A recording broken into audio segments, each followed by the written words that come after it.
And I am happy to say, after a decade of searching everywhere, endocrinologists, gastroenterologists, functional doctors, acupuncturists, naturopathic, that I found my healing and my transformation with Primal Trust.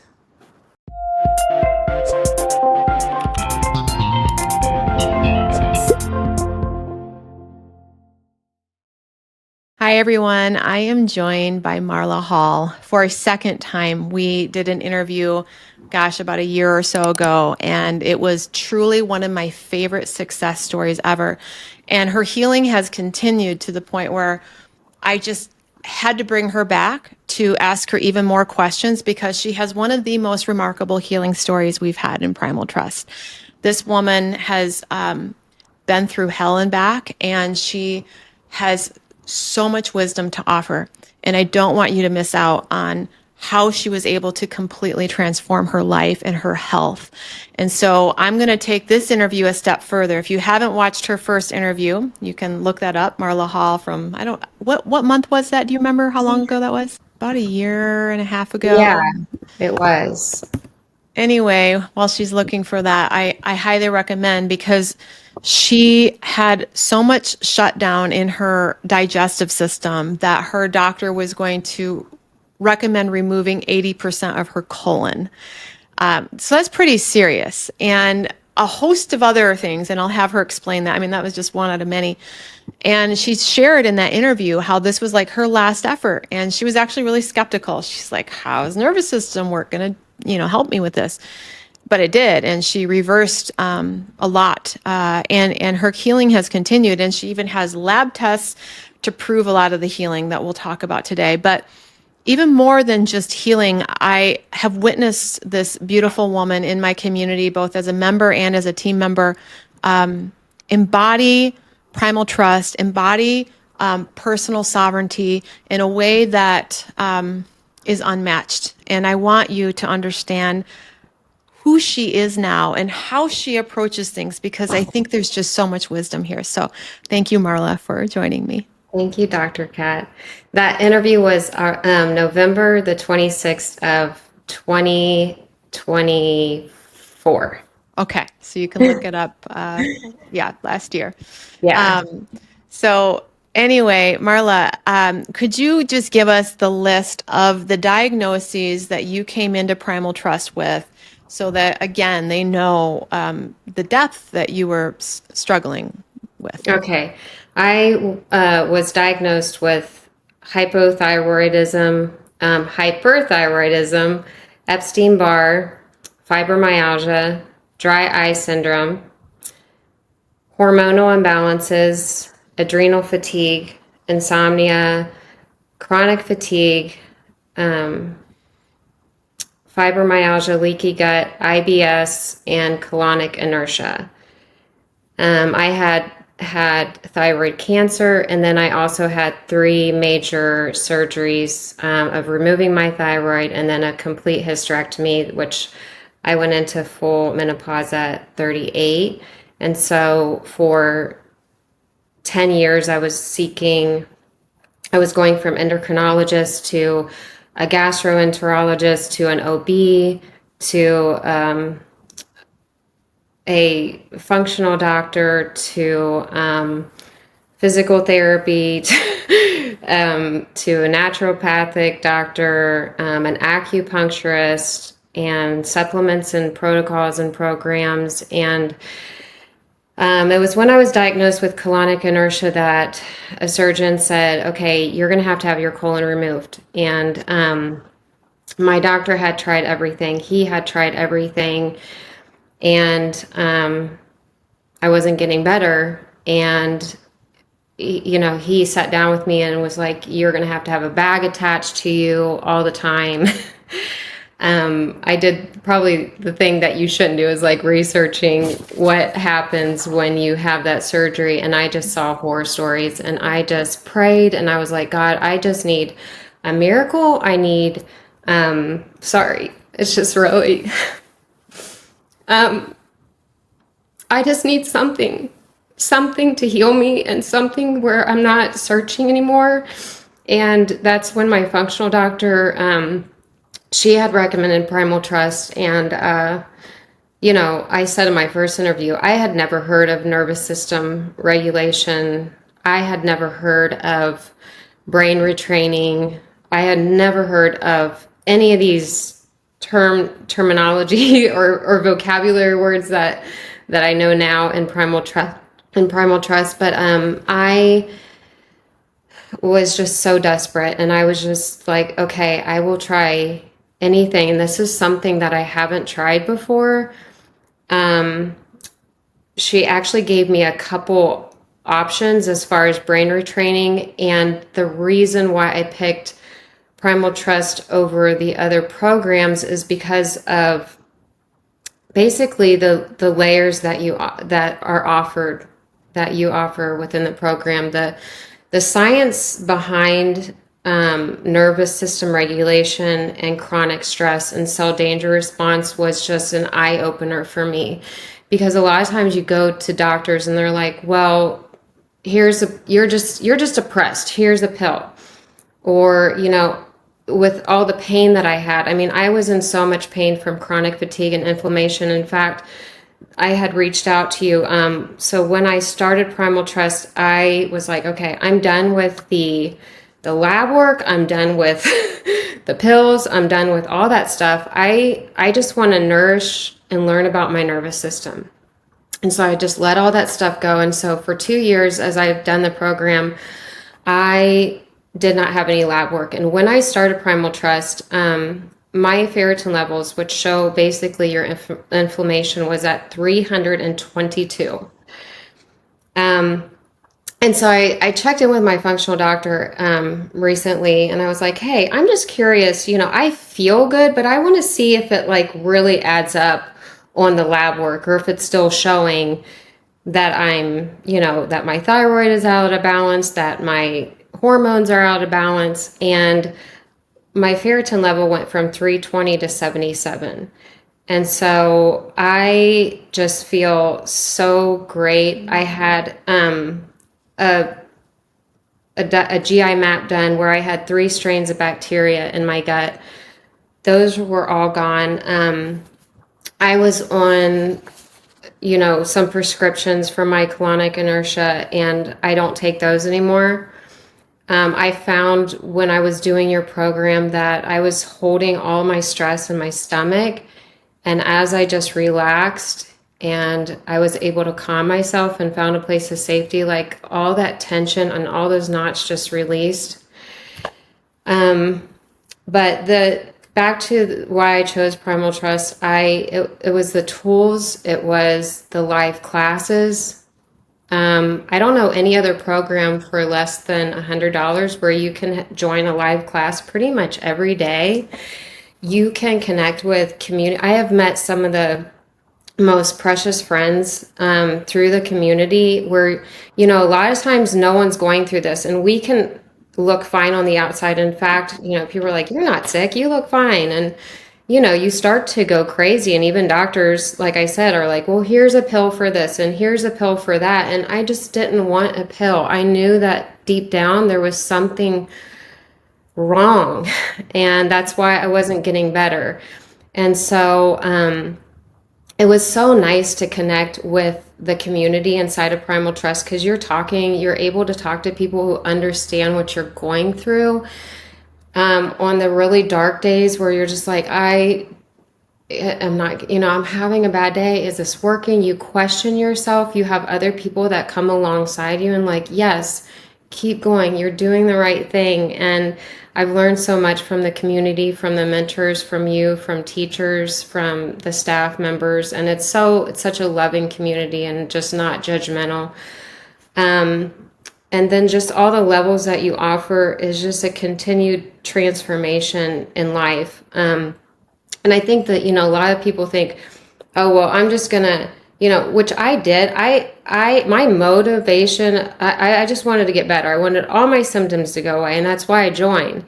But as I learned your science that you taught behind nervous system regulation, I was like, okay, this is much deeper than just fixing my symptoms. This is, a mind-body connection. It's relationships. It's relationship with myself. It's relationship with other people.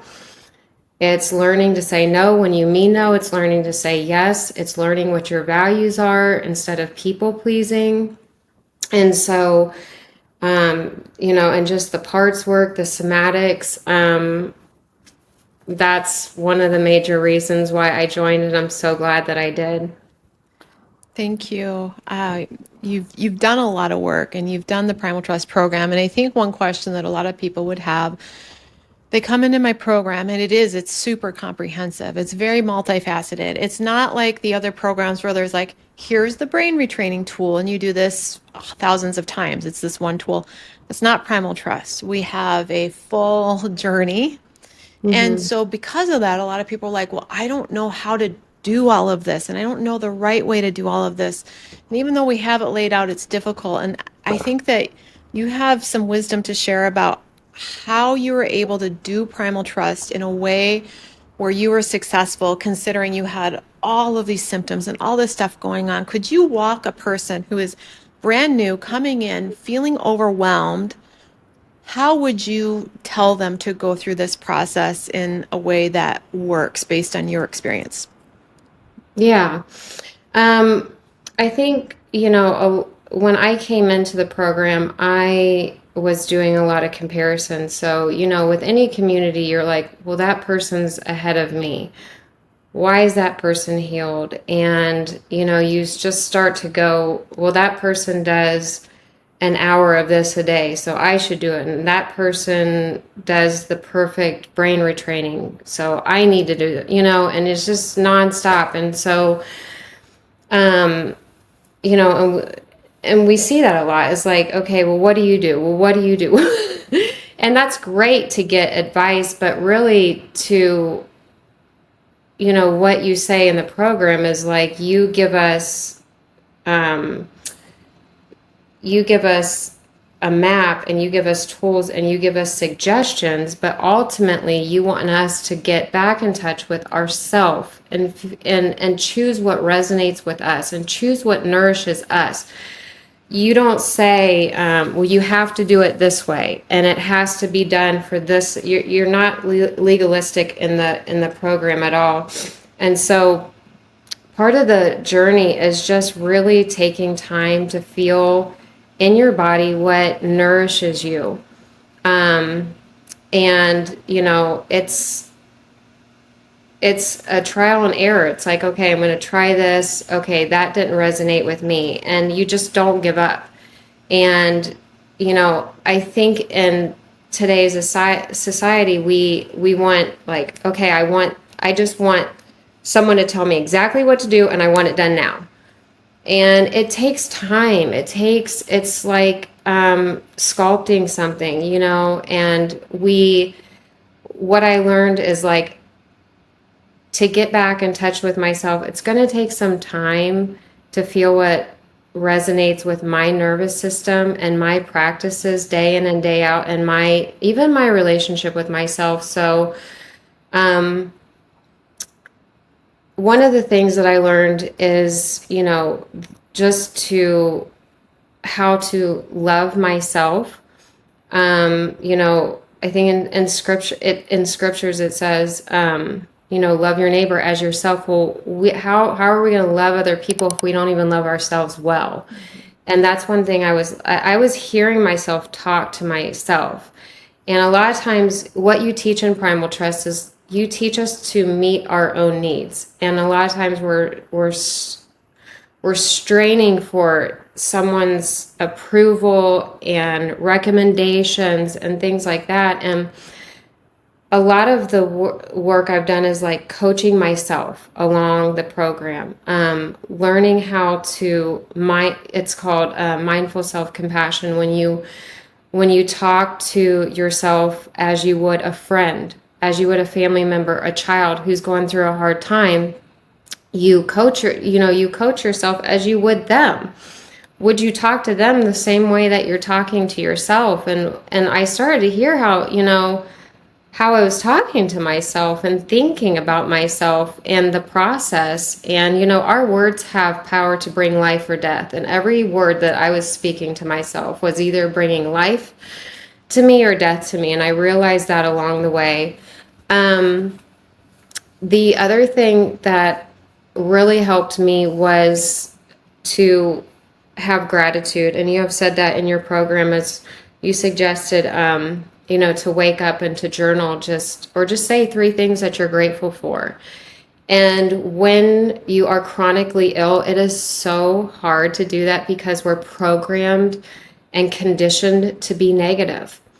And even doctors, like the surgeon told me, like, you're not going to get better.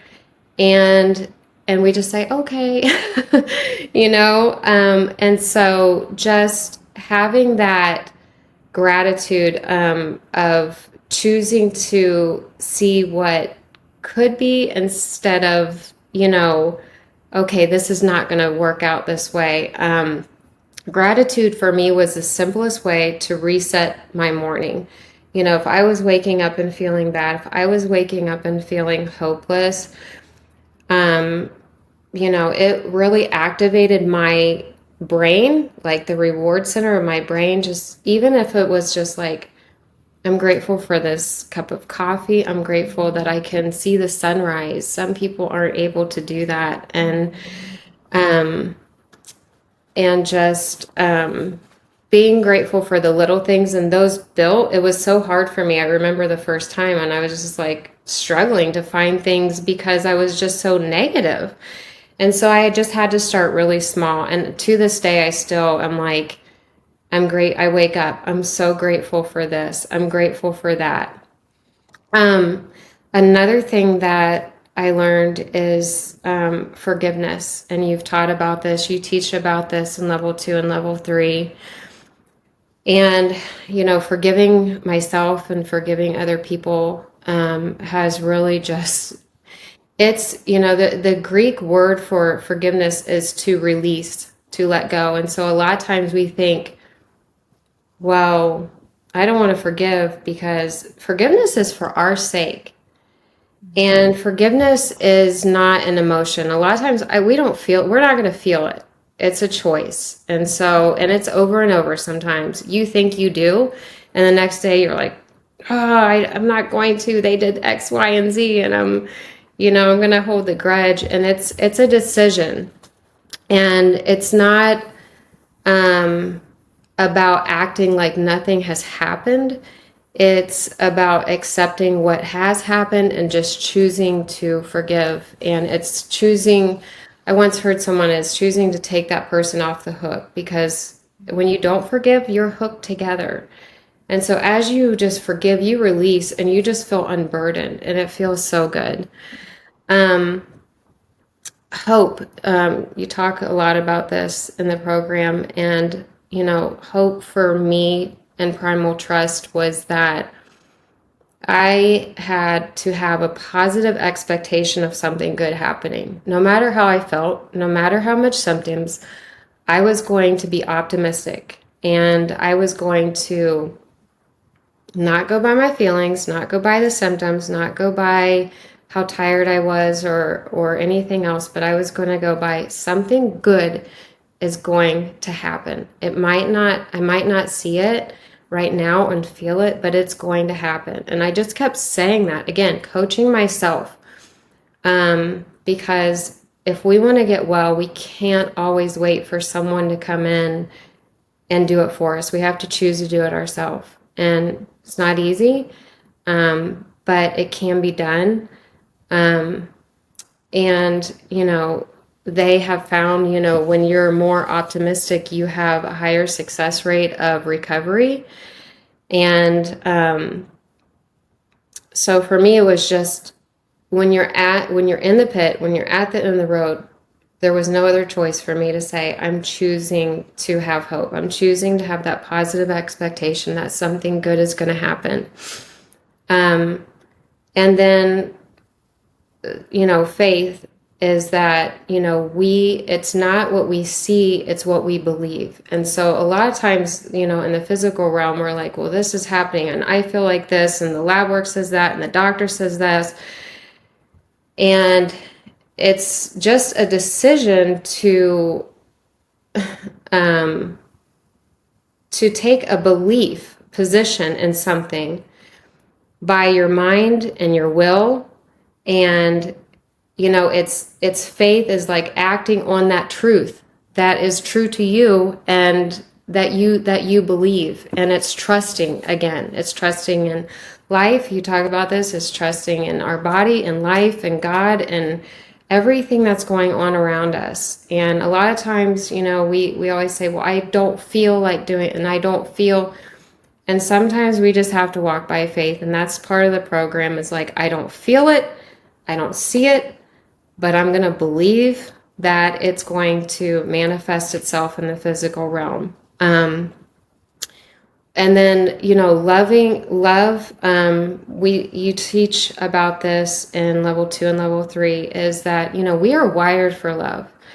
That, God is love, and he loves us so that we could love. And love is a conscious decision too. It's not a feeling. And we hear that a lot today in society. Well, I don't feel like, love motivates our behavior. And so as much as I love myself, I'm able to love other people. We can't give to other people what we don't have ourselves. And so I've just learned to, and I grew up, very in religion and things like that.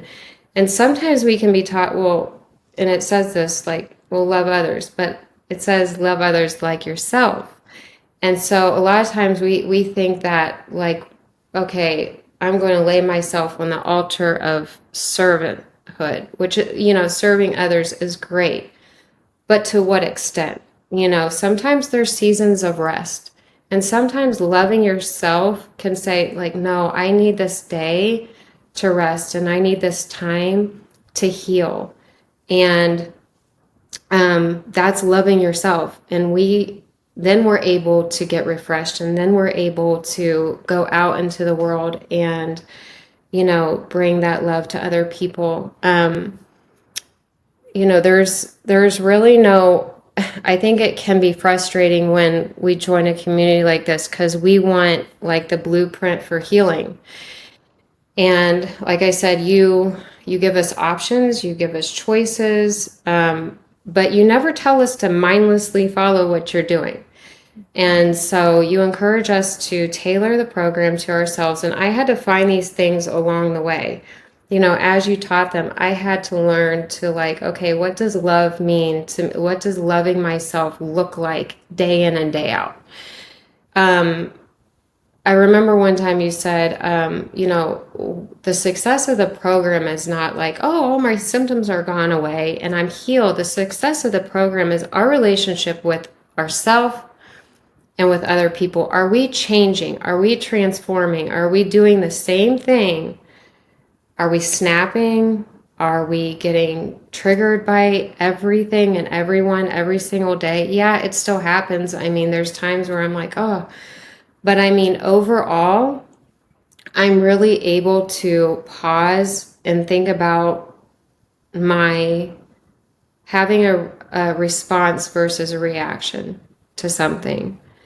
And knowing that knowing why, okay, I got triggered, here's why though. Instead of just going in my head, getting mad, staying mad all day, being frustrated.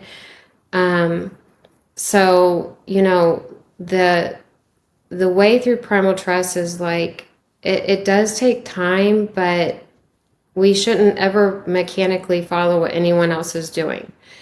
That's self-abandonment. And one of the things that you teach in Primal Trust is, gaining back our agency and authority. Just like that doctor, we say, well, I don't trust this person, I have trust issues, but yet a doctor can say, well, you have X, Y, and Z, or you need to do this, this, and this. And we say, okay.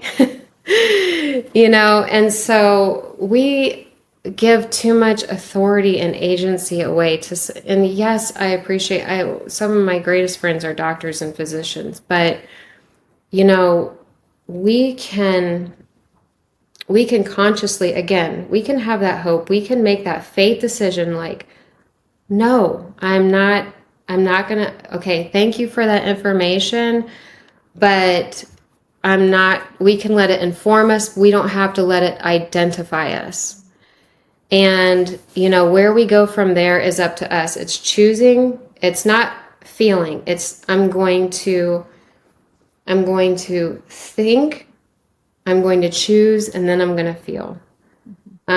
Because a lot of times we go off our feel. Well, I don't feel like it. And then we let our thoughts be dictated by our feelings. And so I just really focused on not my symptoms. I focused on nourishing and regulating my nervous system. And just coaching myself in that faith, that belief, that mindset, that love just started to produce more and more energy. I just felt my body and my, like, just thriving instead of this protection mode of always going into this turtle shell. And then just having, the curiosity versus fear. And a lot of times, when we do this program, we don't have the curiosity. We're very judgmental of ourselves. We're judgmental of other people. And so just being childlike and playful and having fun really helped me. When I would start out with the practices, I would say, it was like a chore when I first began the program, like, okay, I'm doing this.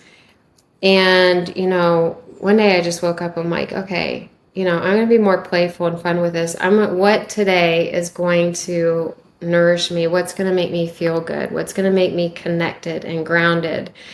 And those are the things that I chose. And so, I've just, along the program, we have our ups and downs. There's boulders, there's still stressors. That's not the point of the program. I still have stressors today. I still have things that come along, but the difference is I don't allow myself to stay stuck there. That stress flows in and out of me, instead of like getting stuck. I become frozen. That's how I used to be. I can't make a decision. What am I going to do? Fear, hopelessness, all those things. It's like, okay, this is just a bad day. This is just another adversity. This is just another mountain. This is just another storm in my life, and it's going to pass. And I'm going to learn through this. It's just having a different mindset. Yeah. Well, what I love that you're saying, for those listening, they're probably like, well, but what brain retraining practices did you do and how much? And what about the vagus nerve toning? And they're sitting here waiting for the prescription. Are you guys hearing this? She hasn't once said anything about the tools. But what I know is that the tools helped you to become aware of what was going on inside of you. And she also didn't talk about the diet and the protocol and all of that. You're talking about this internal change in your operating system of identity, of how you perceive the world and how you handle the world. And a lot of people, like, this is where they're going to get, like, their brain is like going to get stuck because they're like, but I have all these symptoms. What do I do? So talk a little bit about, let's just illuminate like what you're trying to say and what people are wanting to hear. And there's going to be a mismatch because they're wanting to hear what to do, what tools you did, what protocols you did, what diets you did. How is it that this change, how do you believe it actually healed what was going on inside of you, this identity shift? Let's just unpack more of your own experience and philosophy behind this to help people get more on board with that approach. Well, I think it was just, the first tool that you teach is the awareness and the pattern interrupt. And it's like, okay, I'm aware. Again, what is bringing me life versus what is bringing me death? What have I been doing? Recognizing those patterns in myself instead of blame. A lot of this is blame. Well, I blame that, and I blame the house, and I blame mold, and I blame the doctor, and I blame the medication I got on. And really, I had to look inside myself. And that's a very hard thing to do. I heard one time where like the hardest thing, you know that you're emotionally and physically well if you can sit alone in silence by yourself for 20 minutes and just sit there in complete silence. And you know, to do that in the program helped me so much. Just to sit, I was constantly, you know, a lot of the testimonies I heard is a lot of people are in bed and not able to do, and I had definitely seasons of that where I wasn't able to do anything. But then I had seasons where I'm like, go, go, go, because I was just did not want to be I did not want to be alone with myself. I didn't want to face the internal things that were going on inside of me. And so really having that awareness of, okay, like I said, I just said that to myself. Why am I saying those negative things about myself? Why do I think in my head that healing can't come for me? Why do I think in my head that I don't deserve to be valued or that I'm worthy? And going down you have a recent class called, you know, going into the pit, going down into the pit and figuring out the root of why I believe that, my belief, how I was conditioned, what programmed me to think that. Was it myself? Was it generational? Was it society? And that takes a lot of time. It really does. And we want to come in, we want, okay, I've done it for a month. Why am I not feeling better? I mean, we have done this for years and years and months and weeks and weeks and minutes, and yet we come in and think, okay, why am I not better yet? And it just takes time. And it takes time to really go deep and be by yourself and figure out, why do I have this belief system set up, and how can I transform it for my good? How can I see adversity as something that can be a training ground for me in the future? And so, oh my gosh, I've lost all hope. Why is this that's how I was. Why is this happening to me? I haven't done anything to deserve. You know, we get into this victim consciousness, which we teach about in level 2 and level 3, and just really having that resilience to view things differently, to have a different mindset of like, this is just a storm in my life, and what can I learn from this? What can I learn about myself? How can I, you know, we're a teacher to everybody, whether we think people are looking at us or not. They are. People in line, people around us are watching us. How can we teach the world to love, to live from values, to have this vital energy running through us, and to be healed and transformed by the actions? And so it's like we're learning. We're a lot of times it's like, oh, okay, I just want to learn. I'm going to learn. I'm going to watch the videos over and over and over. We're always learning and never coming to the knowledge of the truth and applying it and appropriating it in our life. And I think that's one of the, it's easy to learn it. It's easy to repeat it to people. It's another thing to act it out in everyday life. And it's that conscious decision of, you know, when I'm in a fight with my spouse and I'm doing that thing where I'm like, okay, I'm just not going to talk, and I'm going to expect him to read my mind, and I'm going to shut down. I say to myself, nope, that's an old pattern that is not serving my highest and greater good. How can I transform this? And, you know, one of the things is like, if no one else, we constantly want other people to change, and our friends, our family members, but if they never change, do we want to change? That's what I had to say. I want to change. I am tired of thinking like this. I am tired of believing this. I am tired of waking up and feeling like this. And again, it's just having that faith and belief and conscious decision of even though I don't feel like doing this, I'm going to choose to respond in this way. I'm going to choose to believe in a different way that serves my highest and greater good and ultimately theirs. And it doesn't feel normal to do that because we're so used to reacting to people, getting impatient, getting angry, blaming, I was just in a victim. Oh my gosh, look at, I'm never going to get better. I wish I didn't have fibromyalgia. I wish my colon wasn't shutting down. Why did I have to go through menopause at 38? No one understands me.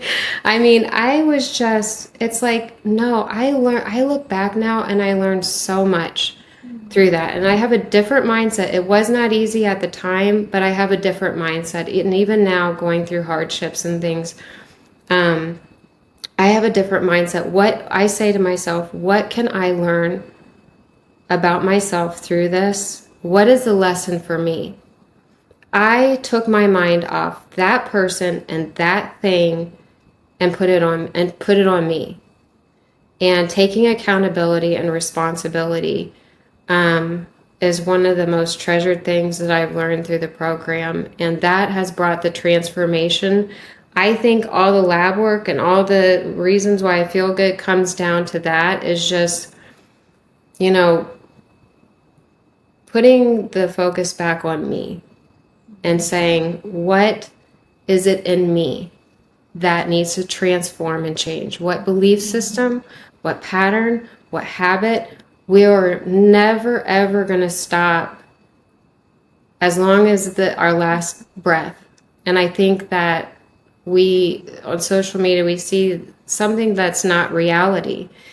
And no matter how old you are, we're always going to be learning, and we should always be changing and transforming and, unpeeling layers to ourselves instead of having this mentality of like, okay, I'm going to come to this age and this stage in my life where I just have it all together and everything's going to be smooth.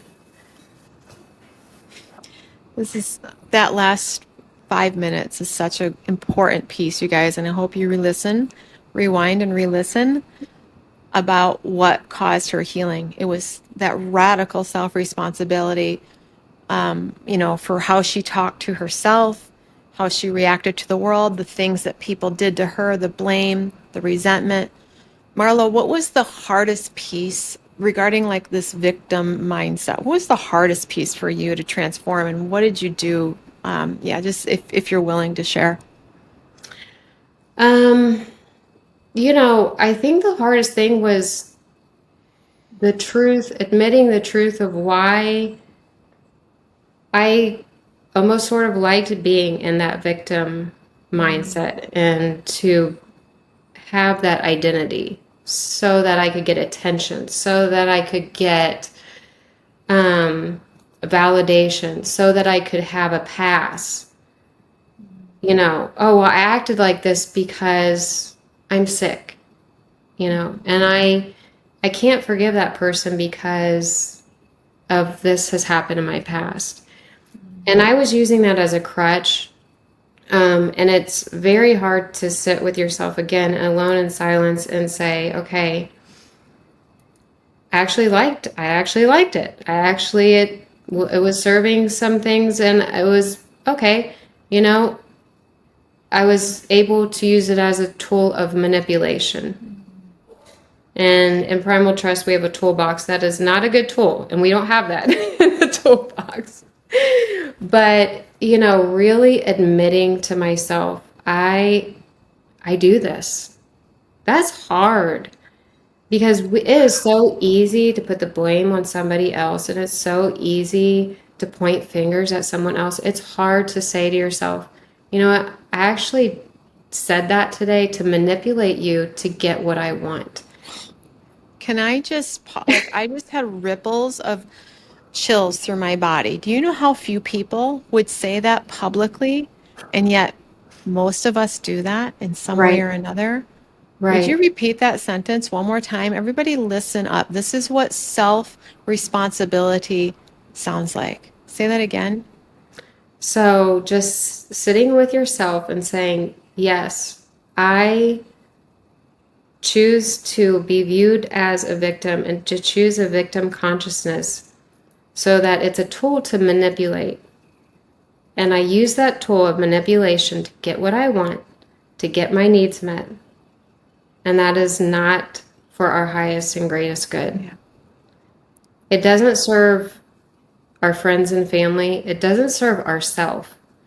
Um, and I had to sit down and have difficult conversations with my friends and family. I did it with my own kids. I have an 18-year-old and a 26-year-old, and I have admitted to them, like, I can see the things that I have been taught and even I have picked up along the way that I have taught to you of how to get a need met that is not a healthy way to get a need met. Instead of just using your, communication and your heart and your authenticity to communicate with someone else, I feel like this or I need this. Instead, I was manipulating. I was using that victim identity to get my needs met. And then I was wondering, why am I not healing? Why don't I feel that vital force of energy running through me? Well, that's why.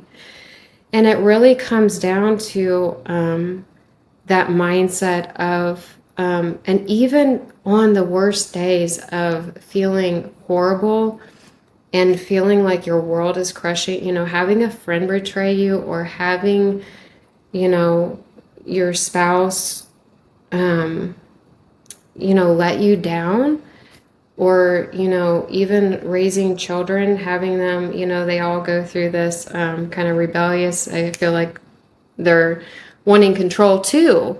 And so that, I want to touch on that too. I was using it to control that victim. I'm going to use this. I use it to manipulate. I use it to control. I use it so I don't have to speak truth.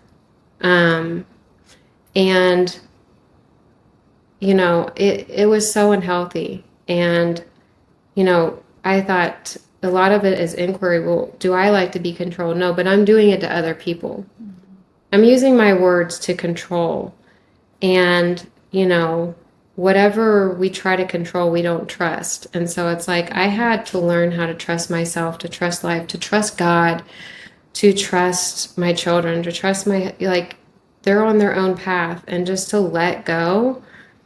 A lot of it, I could feel so tight in my body of just that gripping and that control, and letting go of that and allowing people to even hurt me is hard, because we want to control that. We want to control what people say to us.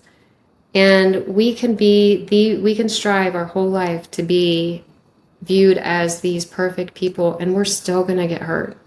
We're still going to be betrayed, but what are we going to do? What am I going to do? And how I respond, and what I learned from that situation. And I just was so tired of being in this victim mindset that I was just in this prison of, just imagining bars all around me and never escaping. So, and the only person that can release myself is me. And just stopping and say, I'm not going to put this on my husband anymore. I'm not going to put this on my kid anymore. I'm not going to put this on society. I'm just going to choose a higher and greater way to meet my needs, to forgive, to love, to trust and let go of that control, to be honest with myself. That, I mean, I just did the other day, I went to my husband, I'm like, I'm sorry, I said this to manipulate you to get what I want. And it's still like y'all, we think, okay, I've done it for like, I see this. I've done it for 4 months. Why are things not I'm still changing. I'm still like, okay, 2 years. I'm still admitting like this is deep within us, you guys. And so like it's never going to stop. I mean, recently my mom and I just went through this. We had a difficult conversation and we were able to say like how we've hurt each other and how we've misunderstood each other, how we've looked to one another to get a need met, and that wasn't right. And we forgave each other of things that we've had stored up for years. And it was difficult, but it was so freeing at the end, and freeing for her and freeing for me, because when we stop looking to everyone, we have an expectation. And I just said this recently the other days. I got mad because I had an expectation. My expectation was not met. And we have expectations of people that are unrealistic sometimes. And sometimes people aren't able to do that. Sometimes people aren't able to meet our expectations. Are we going to have grace? Are we going to have love? Are we still going to, is in that day when I'm looking to all these people to get my needs met, am I going to be able to go within myself and say, okay, where am I going to get, how am I going to meet this need? Instead of going around the room and pointing fingers and blaming. I just want to say that a lot of people listening to this, first of all, this is so rare. I think this might be the most powerful interview I've ever done because of what you've said in the last 30 minutes. Like, that is the truth of all truths, of all truths. If I put a common denominator of the people who've healed from the craziest things, like we had one that healed from Crohn's a couple months ago, and she said, I stopped controlling people. I started choosing myself. I started recognizing the blame and the shame. The deepest, most radical healing takes this responsibility. And what I love, Marla, is you weren't, this isn't a shaming thing for a victim. It was a way of getting a need met that you were taught. And I love how you described the honesty, but I also don't sense that you like have this shame about yourself. You're actually just taking responsibility and accountability and saying, this was a method I used that isn't working. And so you guys that are listening, instead of getting triggered like, I'm not being a victim, I'm really suffering. This isn't a shame. This is deep, radical self-responsibility, deep self-love, actually. It's not shaming. It is self-love to want to show up in a higher and better way. And even personally, like I'm sitting here listening to you, and when we hear someone speak truth and take accountability, I see places in myself right now where I was controlling my daughter this weekend and manipulating maybe with some of my words because I want her to do this thing that I think she needs to do. And if I say it this way, maybe she will. And I'm like, I need to go talk to her. And I need to, I am just so inspired by you right now. And we do this for each other. Like we inspire each other to be better versions of ourselves and more loving to ourselves and to others. And can you imagine a world if we came to each other and said, hey, I need to do a do-over. I was trying to get control here because I didn't feel safe. And I put this on you, or I'm really frustrated at you, but I had these expectations that maybe were a little more than human because of needs that weren't met. And while I am frustrated, I also understand. And can you imagine?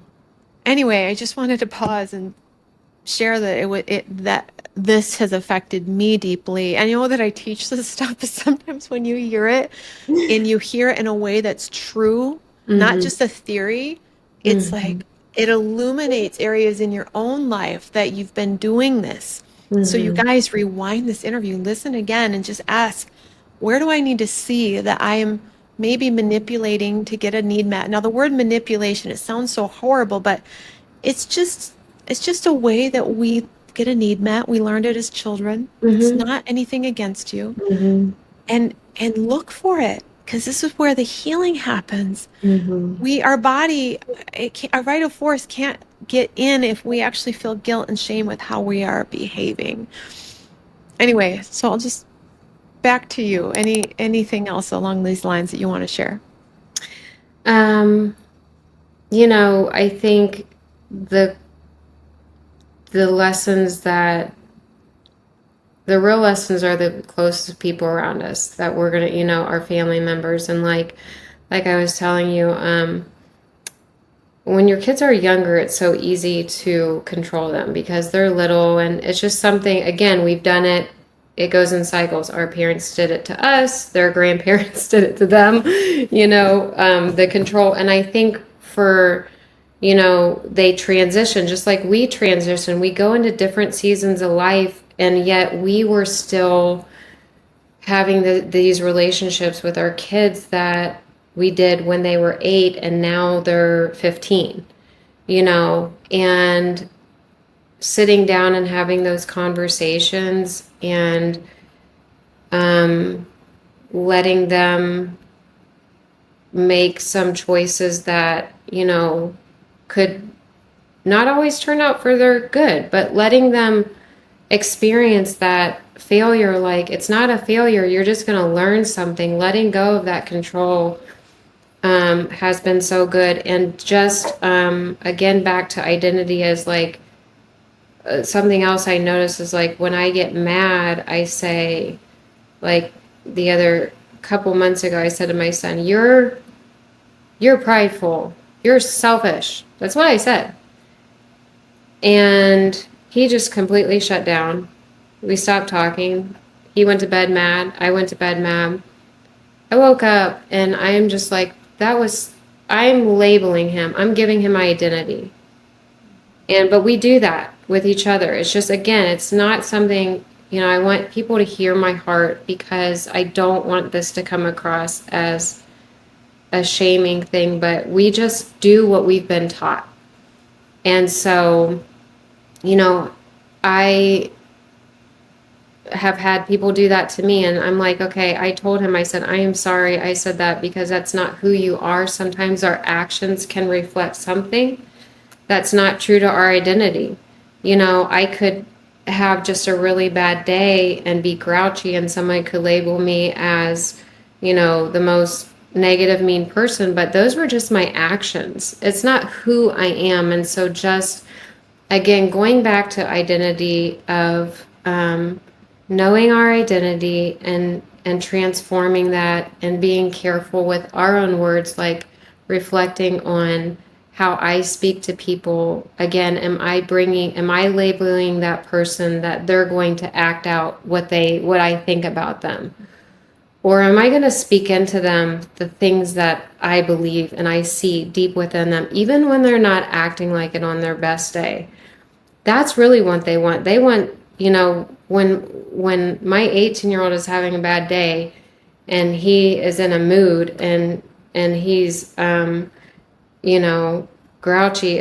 am I going to shut down and just ignore him, or am I going to speak life into him? Am I going to let him have a space? Am I going to just allow him to express himself and his frustrations in life? Or am I going to put the pressure on him, manipulate him, make him say things that are not true, make him portray himself as good when he doesn't feel good, and just allowing him to express himself. I think that there, with the program, it's like, I had to say this because, again, we want that quick fix. We want everything. And I joined, we do all these things. I want to get well. I want to get well. There is a story in the Bible. I mean, whether you believe in Jesus or not, but it's just very good because it's like there was a paralyzed man, and he was paralyzed for 38 years. And he came to Jesus and he wanted to be healed. And Jesus said, do you want to get well? And I feel like, at the core, do we really want to get well? Or do we kind of want to, I had to say that to myself. Oh, is this just another thing that I can say? Well, I tried that and it didn't work.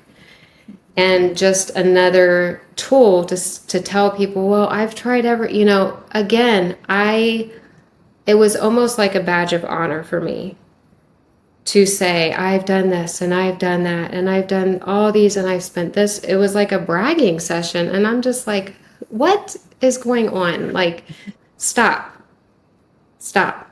And so I wanted to get well and I was willing to do anything. And that is a lot of the work is not although it is very good and I still do it, the vagal toning, the practices, the nervous system regulation. It's not the goal is not get my symptoms to go away, although I'm so grateful today that they did, but a lot of it is just going within myself and being with myself and noticing and being honest with myself and other people of the poor patterns, the toxic patterns, the unhealthy patterns that I have picked up and acted out and changing those. And I still strive to do it today. I want to do it for the rest of my life. I, I think that most of the times, even on our worst day of feeling really bad, and I did this too, like we can make all the reasons of I can't. My mom lives in a retirement home and it's a 55 and older community. And I went out there they had like a dance. And these people, I mean, my mom, first of all, she has stage 4 cancer and she's out there, she's on chemo pills and she has all kinds of symptoms. She's out there dancing. She's laughing, she's eating, she's having connection and fun with friends. There was people in wheelchairs that were laughing and dancing. And I just looked at them that evening and I'm like, there is no reason why we can't choose to say, you know what? I have this, and that, but I'm going to live. I'm going to live. I'm going to be grateful. I'm going to connect. I'm going to love. I'm going to forgive. I'm going to allow that energy to flow from me to other people. I'm going to allow that love to flow. I'm going to allow that hope and that faith to flow from me to other people. And that's really what I want to do. I want to ask you a question. When we make these kind of changes, deep changes, often before we can let others off the hook or like start loving ourselves, we hit a layer often of guilt that maybe in a lot of people might interpret as like original sin or a sense of like not being good enough. And I know that this was a part of your journey, and I'm wondering if you could share how you handled this feeling that a lot of people will describe as like hitting a lot of the programming that they're bad, especially Mm-hmm. when they start to acknowledge I've been manipulating, I've been in this victim, I've been hurting others, I've been hurting myself, this innate like badness. Because Mm-hmm. for you to do what you've done, that would have to be transformed in some way. Mm-hmm. So if you're willing to speak to that, because I think this is a really important piece, it's something I've run into, I'm Mm-hmm. still working through. How do you handle this feeling of I'm that you might hit in this journey of I'm bad for what I've been Mm-hmm. doing and how I've been behaving and all of that, and to feel actually self-love and good and forgiving of yourself for all of the ways that you've been behaving. Can you talk to that? Talk about that. Yeah, I mean, for me, it was, and not everybody will resonate with this because I think for me, my dad was a minister. I grew up in church. I wouldn't say, I don't like the word religious. I have a deep relationship with God and I have a deep relationship with Jesus. You know, it's, we have like the original sin, like of Adam, in the garden. And it's like we sometimes will get into these spheres and these different communities. And for me, it was just in church is like growing up in a religious system of you have to look a certain way. And if you misbehave, if you go out and you do something that, you know, a 16-year-old shouldn't do, so that's where my shame started, is I was kind of like that rebellious preacher's kid, like, oh yeah, you're going to tell me to do this? Well, I'm going to do that. And so I had so much guilt and shame just from how I thought that God wanted me or needed me to be. And as I grew up and I formed my own faith, that is not God. I mean, God is a God full of grace. And God says, you know, like, I love you with an everlasting love. My love drives out all the fear because I'm going to love you no matter what. I'm going to be here no matter what. You know, just breathing life into us and giving us another day of life. He loves us so much. And just that relationship of how he sees me and how he forgives me and still loves me and doesn't expect me to have it all together.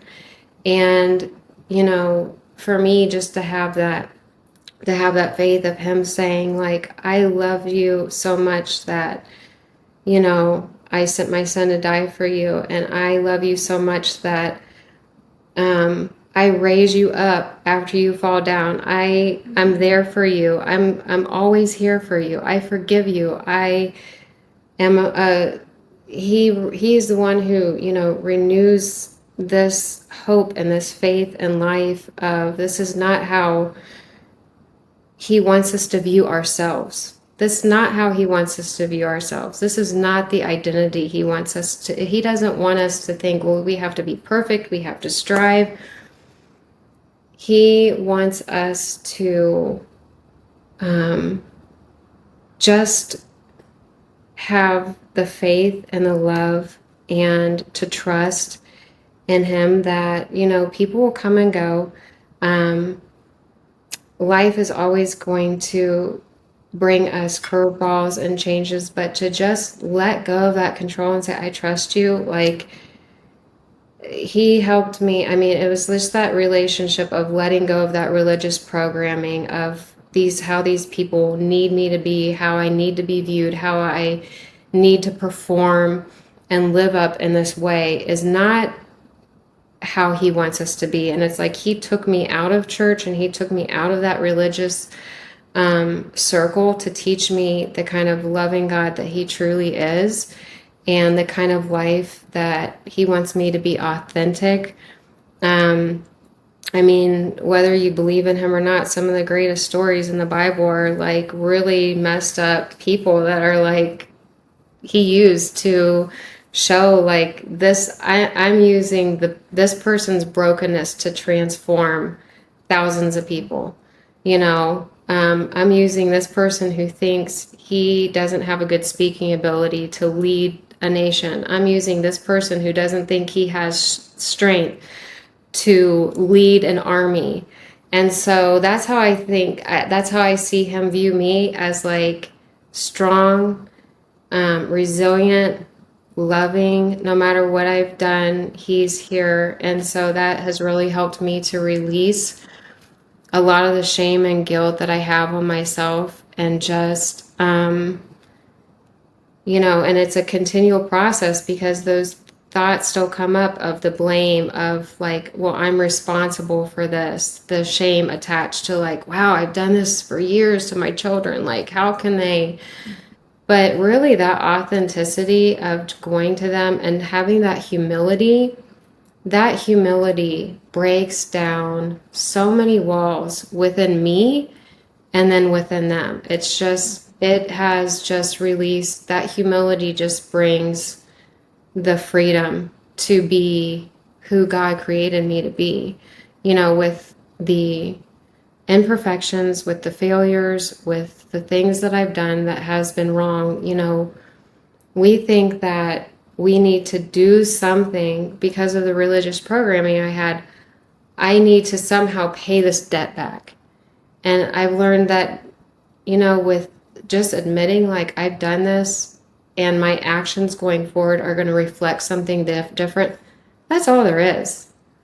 That's really all there is. That's grace and that's love. And we don't have to like, oh my gosh, how what am I going to do to ever, change the way that it doesn't really have to be this big complicated thing.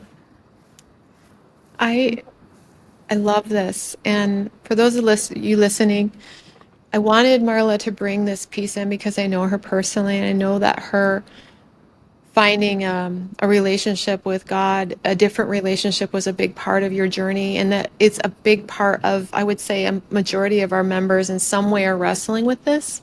And that's why I wanted you to speak to it. And whether or not how her relationship is resonant, there's still a principle here, Hmm. regardless of your faith. And the principle that I wanted her to point out, which she just did so beautifully, is that in order to be able to go to others with humility, we have to in some way feel already accepted and loved for who we are, or our ego cannot do that.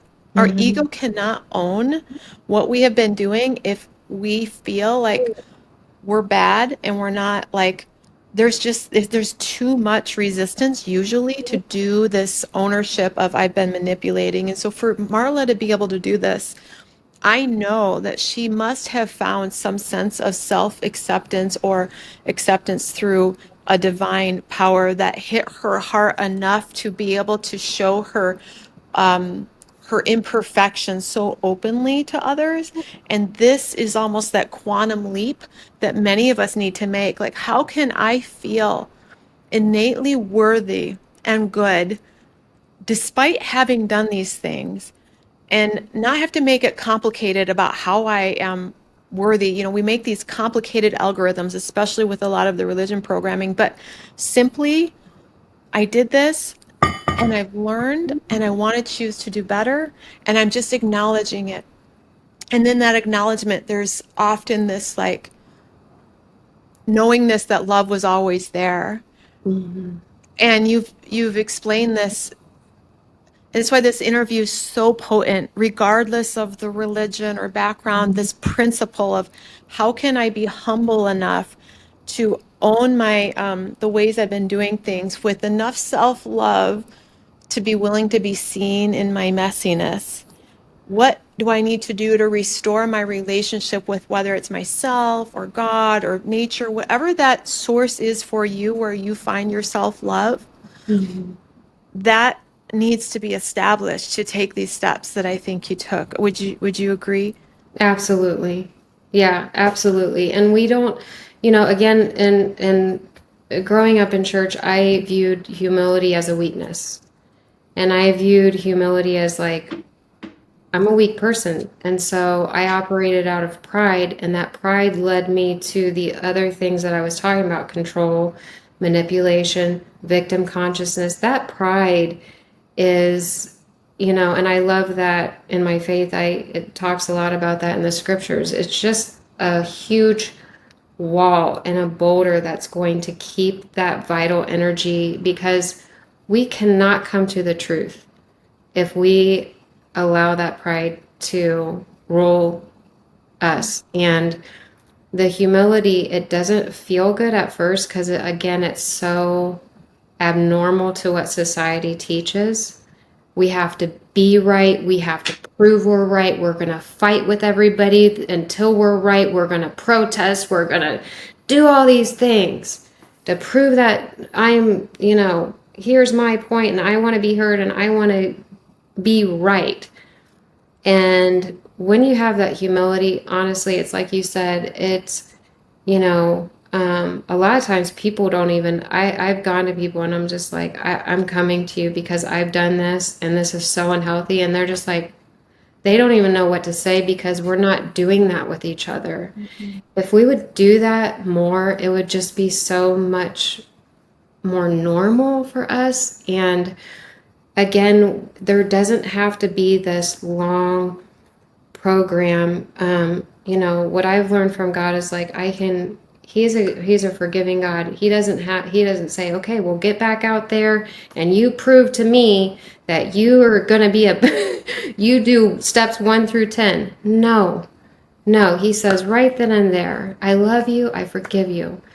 And it's just that release of that humility and being honest with ourselves and then being honest with other people, that breaks that yoke, that breaks those chains of religious performance. Again, like you said, doesn't have to, if you don't believe in God or whatever, it doesn't even have, it's the principle of these chains and these yokes that we have been tied to. And the only thing that can break that, especially inside of us, is that humility of sitting with yourself and just saying, like, yep, I did that. And, every fight, every disagreement, every confrontation, I sit down with myself now and I examine myself before I examine other people, and sometimes, there's things that we do that it's just, we are accused and blamed for, and you just again, I had to let that go. Like, I'm not going to be everybody's friend. I'm not going to be everybody's cup of tea. But what I have found is, like, again, the way that God views me, I've let go of that shame. I've let go of the guilt. And I love me because I see how He looks at me and views me and created me to be. And, I can't give, hurt people. That's what the saying goes. And so I want to, and we think, like, well, again, we think, well, wow, okay, if I say I love myself, wow, you're really prideful. That's not prideful. Loving and viewing yourself in a healthy way is so important. And even when we make mistakes, um, just again, learning this through the program that I've gone to my husband and my kids and my family members and my friends and been like, wow, I did this and that is wrong and I am sorry. We can't go back. We cannot go back to the past. We have to live today. And am I going to make it? Am I going to do it differently? And that's my choice. That's not on them. That's on me. And taking that personal responsibility, whether they change or not. And that's the thing. Like, again, in my mind, I'm like, I'm going to do this because I want them. Still in my mind, I'm like, I am going to do this because I want them to do that. No, I'm going to do this because it is for my higher and greater good, whether they have the reaction or not. And that is hard because we've recently gone through that. Parenting is like, okay, I'm going to make this decision and then hopefully he'll talk to me in a more respectful way. Sometimes that doesn't happen. Mm-hmm. It's really hard when you want to be consistent and you want to make these patterns and habits and healthy ways of responding. You want to be steadfast and, like, I don't want to just be like, well, I'm going to do this to get my way. I want to do it because I want it to be a habit. Whether he changes or not, whether he has a response or not, I need to be this person because I need to make it a habit. Mm-hmm. This is just incredibly powerful. And those of you listening, again, she's describing the ways that she has learned to think that has changed her immunology of her body. It's changed her autonomic nervous system. It's changed literally how her digestive system functions, how her blood is operating. We miss this elephant in the room. I mean, I'm going to re-listen to this interview. I have been changed today. My heart has seen more truth and light. I see more blind spots, Marla, because of today and because of this powerful story. This, I know, is the truth of healing. I know that the nervous system tools bring us back to ourselves so that we can become aware of where we've been operating out of alignment.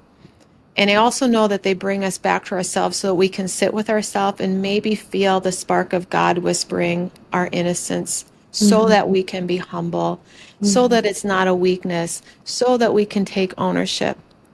It's not just the simple calming in that moment that is the healing. It is how that calming plugs you back into you so that in the next moment you respond differently. And this whole interview has shown that in a way that very few people articulate, because they don't usually come on YouTube and talk about how they've been a manipulator. No, I'm serious. I'm floored at your humility. That is not a weakness. You're a powerhouse. Quite the contrary. Mm-hmm. And just to add to that, Dr. Kat, my husband and I, we went to our other son who's 26, and we have had so much honest conversations of how we did the same thing to him in the religious circle, that we, like, when we went to church, we're like, don't act like don't act up. Don't don't you show that you're rebellious. Don't you show that you're doing this on the weekends. Don't you? And so that was a really hard conversation, and going back and apologizing to him because we were so concerned about what we looked like to other people. And how we wanted everyone to look at our family as this, Christian look. They have it all together, which that doesn't really help anyone. That actually ties people up even more, because you look at them and you're like, oh, we're just not there. Our family is a mess. How are we ever going to get it? Just burdens you. And so now we come to people like, yep, this is going on. And, we got in a fight and our son's doing this. But, like, what are we We're learning so much. Yeah. We are learning so much. And I'm so grateful. And just to learn to continue to be in a healthy relationship with each other in our growth it's so powerful. It's so powerful. And I think that, you recently taught on this about how, our world is more divided now just because of political and every other thing. And we always, we just all fight and want to be right. And again, I went out there to my mom's neighborhood, and it's like they all have different beliefs, political, religious, upbringing, whatever background, and they just let it all go. They don't even, like, they're at the end of their life and they're like, I want to live, I want to connect, they want to live their best life. And to me, that was like, wow, why can't we look at that and say, let it go? Like, is it that important to fight and to try to prove something and try to be right? Um, and so again, I'm always learning. And I am so grateful for this program because it's really opened my mind. And it really made me stop being busy and just sit alone with myself. And like I said, it is not easy, you guys. It was tearful. I felt very isolated, but I'm so glad that I did, because it was those moments that brought that humility in my life and that transformation, and you know the realization of, again, I don't even blame the upbringing, 'cause my parents were great too. It's just, we just keep teaching what we've been taught, and so we don't know anything else sometimes, and so sometimes it's just innocent, you know but I'm just so grateful to be where I am today, and I actually look forward to continuing to learn and grow and transform. I know that you have amazing things to offer ahead of you. I know you're going to go forward and tell us what's next for you. Actually, I won't. I am doing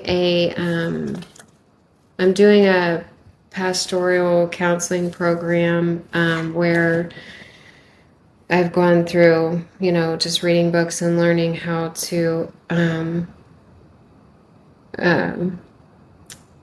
spiritually help people, get their view of God right. You know, again, we've been programmed to think of God as this horrible dictator and a person who turns in a swivel chair every time he sees us, and he doesn't see us like that. And so I'm doing that, and then I'm also um, doing a chaplaincy program where I'm going to start that in May of a chaplaincy program is like where you can go into a hospital or a school and you can just kind of minister or provide counseling to people that are going through stress, grief, loss, trauma. And you kind of build that bridge between like the spiritual and the secular world. And you just, my passion is to bring that life change to like, you know, kids who are going through a hard time who may not have parents there to help them. Anyone in kind of like a transitional living type situation, single parents, people that, you know, in a hospital that have just gone through losing someone, just to bring them hope and encouragement. I love that. Well, I know it's going to be great. And I just am so grateful that you came back a second time to share more of the deeper understanding of how you healed. You have one of the most remarkable physical healing stories on our platform. And this added piece of self responsibility, overcoming victimhood, spiritual alignment, I think gives more context to how all of your conditions, as severe as they were, melted away in actually a pretty short time in retrospect. Mhm. And yeah, I just am so grateful to have you in my life as an example. You're an inspiration to me, truly. And yeah, I just love you. So thank you for sharing today, I love Marla. you too. Thank you for all you've taught me.